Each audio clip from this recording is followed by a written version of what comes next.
Salut, dans cette vidéo, on va voir les 5 stratégies SEO e-commerce qui marchent en 2025. Je vais répondre ici à la question d'un abonné au sujet des catégories de produits, voir également ce qu'il est possible de faire en termes de stratégie sur les noms de marques. La question SEO de l'abonné: salut Sébastien, je ne sais pas si ça peut être un sujet de vidéo, mais je me pose une question SEO pour un e-commerce. Quel est l'impact SEO sur une page catégorie de produits natifs du CMS, nom de domaine / catégorie / dans cet exemple Honda Civic, Honda-Civic / par rapport à une page construite par un constructeur de page dont on va y inclure les produits de la catégorie.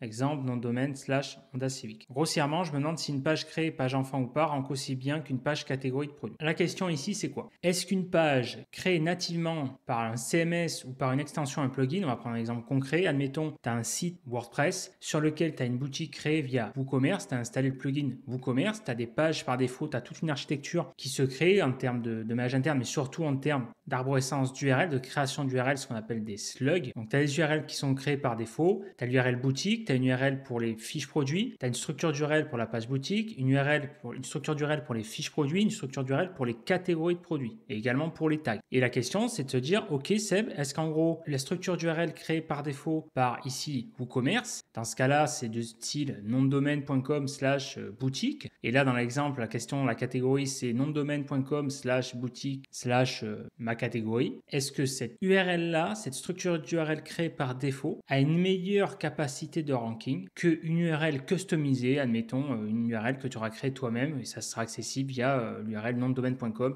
/ma catégorie customisée. Toi, si on prend ici là, un article, premiers.com, how to edit the product permalink structure within default e-commerce. Donc là, tu vois défaut, donc le nom de domaine /product /simple product, structure d'URL type pour une fiche produit. Là, pour le shop, donc pour la boutique, /shop /simple product. Donc là, en français, ça va être /boutique. Là, on a la boutique avec la catégorie, shop product catégorie simple product ou custom base plugin. Donc, la réponse ici est toute simple. Ça n'a aucune incidence pour moi d'un point de vue purement SEO. Je te renvoie la vidéo d'ailleurs que j'ai faite sur le maillage interne SEO. Maillage interne SEO, les secrets du silo sémantique et du netlinking, où je dis notamment, une tête de silo peut être associée à une partie différente. Structurellement, la tête de silo s'apparente à une page catégorie, mais il y a un niveau dédié aux stratégies e-commerce. Le concept de silo, c'est d'avoir une page de tête fortement maillée et des pages filiées entre elles. Le silo n'est pas obligé de respecter la structure de l'arborescence. Ce qui définit un silo, c'est avant tout son maillage. Et donc, c'est exactement le même principe ici. Ce qui va faire qu'une page catégorie, la page catégorie de ton e-commerce, de ta boutique, de ton shop va ranker, c'est pas sa structure d'URL en soi, c'est comment elle est insérée dans l'arborescence, surtout comment elle est maillée au travers de ton site internet, de ton silo. Donc, c'est l'aspect silo maillage interne et la capacité de ranking intrinsèque de la page, c'est l'optimisation on-page,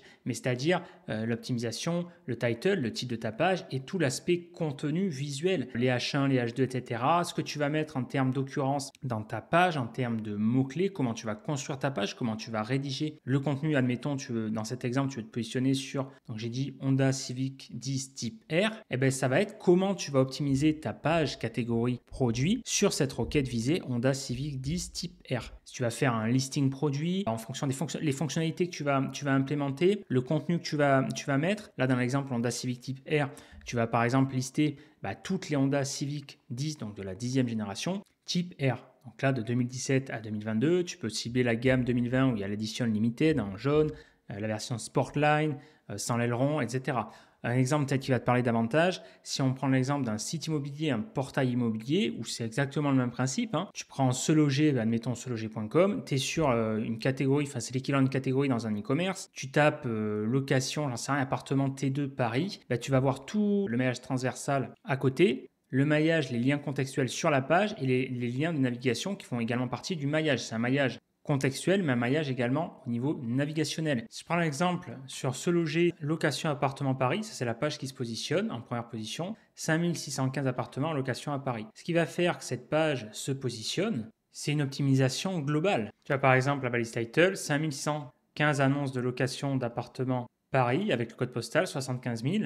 Donc là, on a le mot-clé dans le title, on a le mot-clé également dans le H1, etc., etc. On a le listing produit, c'est exactement le même principe pour un site e-commerce, sauf que là, c'est appliqué à un portail. L'approche de l'optimisation est sensiblement différente, mais il y a quand même une approche similaire. Le listing produit, c'est-à-dire là, le listing des biens, c'est-à-dire des appartements en location à Paris, 75 000.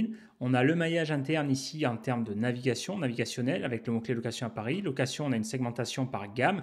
Là, ici, par type de bien, studio, appartement 2 pièces, donc T2, 3 pièces, etc., etc. Critères secondaires, OK, avec le petit menu caché. Agence immobilière, agence à Paris, top localité, une segmentation géographique, comme le SEO local, toutes les locations d'appartements donc par arrondissement. Exactement, sa stratégie est la même. Si tu es sur un site d'hôtel à Paris, etc., tu retrouves toujours les mêmes patterns à proximité avec des adaptations. Mais l'approche est la même. À proximité, toutes les locations d'appartements, donc là pareil, Boulogne-Billancourt, les communes environnantes, toutes les locations d'appartements clichés, etc. Ici, on a le mot-clé location appartement dans la description, le nombre de surfaces, etc. Bon, les variables. Là, ici, c'est une variable, c'est pareil, c'est généré en automatique, etc.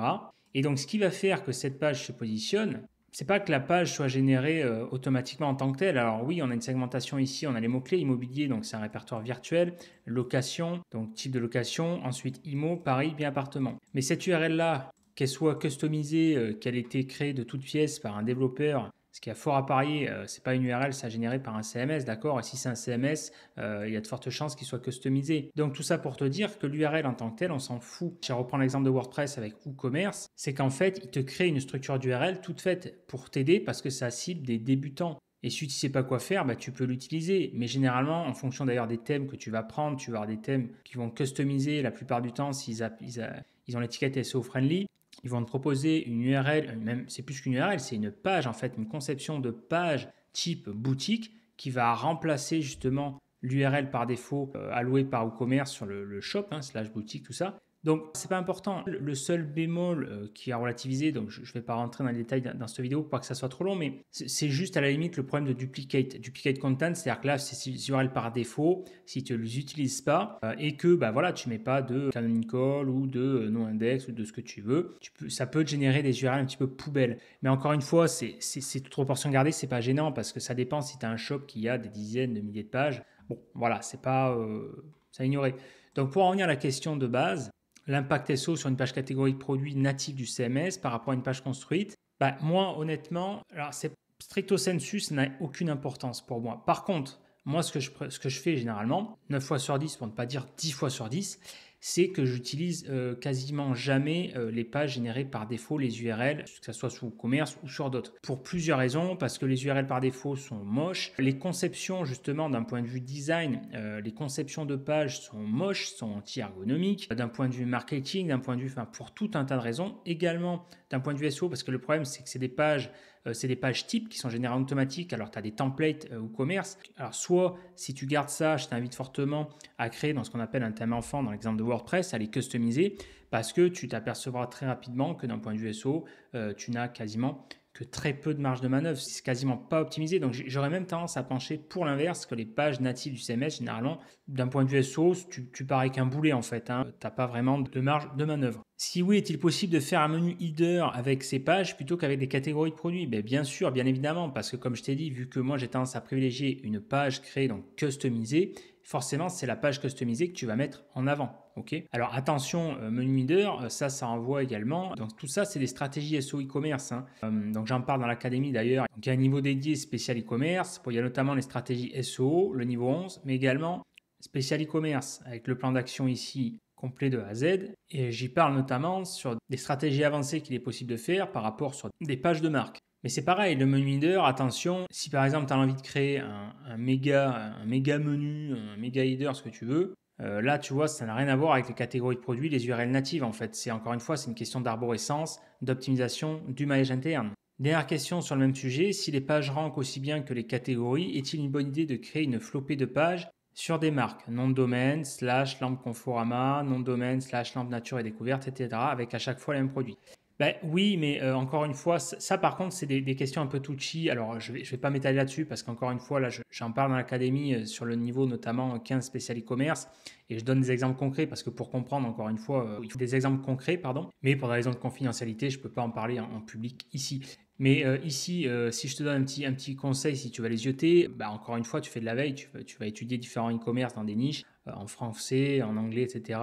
Là, si je te prends dans la thématique pharmacie, donc pharmagdd.com, tu regardes le menu ici, tu vois ici, le dernier lien dans le menu, c'est marque, d'accord? Marque, et tu vois qu'il y a une stratégie de marque qui a été créée. On a un listing par nom de marque. tu cliques sur une marque comme Cryopharma. Et Cryopharma, tu vois que c'est une page un petit peu catégorie produit. On a un listing produit avec un texte ici, du maillage interne, etc. Bon, j'en dirai pas plus, mais bien sûr, il y a un énorme coup à jouer. Par contre, encore une fois, c'est une question de dosage. Parce que là, on s'aventure dans un univers et c'est tout l'objet du SEO. C'est avec l'expérience et la stratégie, hein, c'est toujours la même musique. Il faut arriver à doser en fait. Parce que là, tu te rends dans un univers qui est un peu touchy, où en gros, si tu fais n'importe quoi, c'est-à-dire que tu vas créer des pages à la pelle, tu peux te prendre le retour de bâton. Il faut faire ça intelligemment. Et ça, c'est avec l'expérience, avec les tests. Il faut savoir doser, c'est de la stratégie. Mais sur le principe, oui. Mais si tu y vas comme un bourrin, attention. Ce n'est pas la majorité, mais j'ai personnellement quelques pages qui rankent de cette manière et j'hésite à les inclure dans mon menu IDER pour qu'elles soient poussées par le maillage.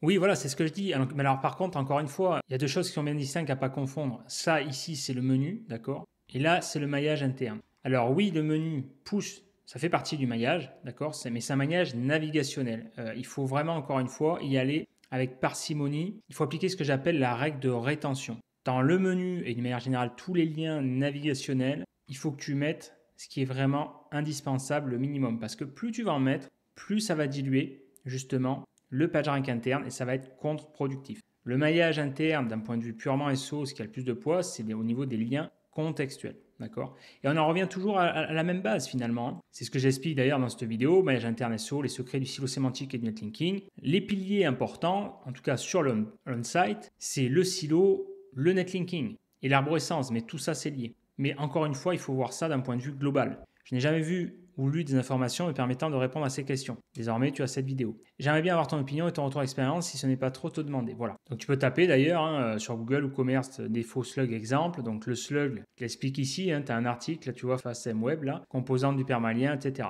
C'est l'équivalent d'un ID, ni plus ni moins, quoi. C'est ce qui identifie la page. Donc voilà, juste pour finir cette vidéo, tu vois là, tu as des ressources, Business Bloomer, très très bon d'ailleurs, au niveau des ressources sur WooCommerce anglophone. Product catégorie de base, tu vois les URL par défaut, product catégorie, product tag, product, shop, c'est des trucs que tu peux customiser facilement pour les catégories, les pages de catégorie. Site.com/product catégorie slug.